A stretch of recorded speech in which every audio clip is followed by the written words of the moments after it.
बच्चों, इस इतिहास की क्लास में आपका स्वागत है। हम हड़प्पा सभ्यता पढ़ रहे हैं।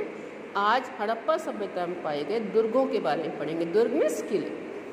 दुर्ग पर हमें ऐसी संरचनाओं के साक्ष्य मिलते हैं जिनका प्रयोग संभवतः विशिष्ट सार्वजनिक प्रयोजनों के लिए किया जाता है। यानी कोई विशेष समारोह जब आयोजित होते थे तो इनका प्रयोग किया जाता था।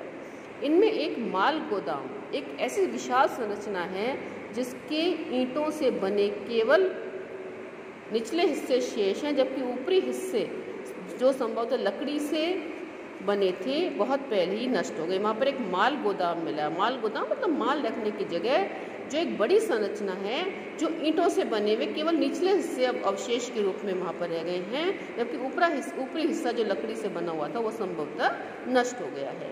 और विशाल स्नानागार यानी नहाने की जगह जिसमें कई सारे लोग मिलकर एक साथ स्नान करते हों, ऐसे विशाल स्नानागार। जैसे आपने कभी आप नारायणी माता गए होंगे तो आपने कुंड देखा होगा, तो इस तरह के कुंड जो होते हैं वो बने हुए भी मिले। विशाल स्नानागार आंगन से बना एक आयताकार जलाशय है जो चारों ओर से एक गलियारे से घिरा हुआ। चारों तरफ कपड़े वगैरह चेंज करने के लिए गलियारे बने हुए हैं और एक विशाल स्नानागार बना हुआ है। जलाशय के तल यानी नीचे तक जाने के लिए इसके उत्तरी और दक्षिणी भाग में सीढ़ियाँ बनी हुई है। जैसे आप स्विमिंग पूल वगैरह देखते हो उसी तरह का स्विमिंग पूल है ये, जिसमें नीचे उतरने के लिए सीढ़ियाँ बनी हुई हैं ताकि आप नीचे उतरकर पानी नहा सकें।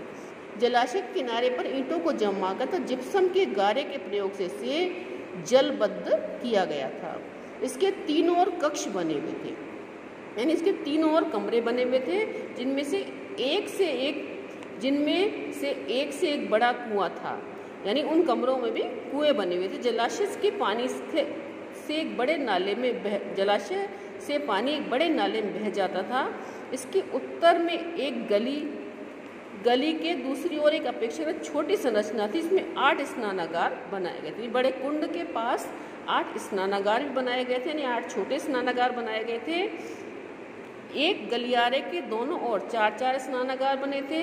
प्रत्येक स्नानागार से नालियाँ गलियारे के साथ साथ बड़े नाले में बने नाले में मिलती थी। इस संरचना का अनोखापन था दुर्ग क्षेत्र में कई विशिष्ट संरचनाओं के साथ इनके मिलने से इस बात का स्पष्ट संकेत मिलता है इसका प्रयोग किसी विशेष अनुष्ठान इत्यादि के समय स्नान करने के लिए किया जाता है। जैसे बर्तरी का मेला लगता है तो हमारे यहाँ बर्तरी जी के पास जो नहाने का कुंड बना हुआ है उसमें लोग स्नान करते हैं। इस तरह से जब विशिष्ट अनुष्ठान होते थे तो वो लोग इसका प्रयोग करते थे।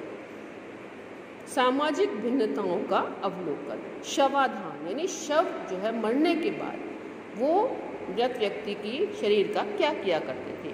पुरातत्वविद का यह बात जानने के लिए कि क्या किसी संस्कृति विशेष में रहने वाले लोगों के बीच सामाजिक आर्थिक भिन्नताएं थी, सामान्यतः कई विधियों का प्रयोग करते हैं। इन्हीं विधियों में से एक शवाधानों का अध्ययन है। आज संभवतः मिस्र के विशाल पिरामिडों में, जिनमें कुछ हड़प्पा सभ्यता के समकालीन थे, से परिचित। आपने पढ़ा होगा कि मिस्र में जो राजा मर जाते थे तो उनके जो मृत्यु के बाद उनके शव को पट्टियों में लपेटकर दवाइयाँ लगाकर उनके शव को सुरक्षित रखा जाता था और उसके ऊपर जो इमारत बनाई जाती थी इसको पिरामिड कहते थे। तो वहाँ पर भी शवों के लिए पिरामिड मिले हैं। इनमें से कई पिरामिड राजकीय शवाधान थे जहाँ बहुत बड़ी मात्रा में धन संपत्ति भी दफनाई गई थी, यानी कि राजाओं के साथ उनके पसंद की चीज़ें भी उनकी कब्र में रखी जाती थी।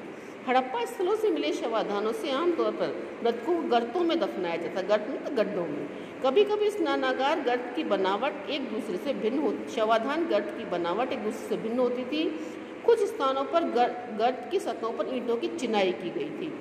क्या ये विविधताएं सामाजिक भिन्नताओं की ओर संकेत करती है, ये कहना कठिन है। ऐसा नहीं कह सकते हम कि सब लोग अलग अलग तरह से शव का समाधान किया करते थे। लगभग परंपराएं एक जैसी थी।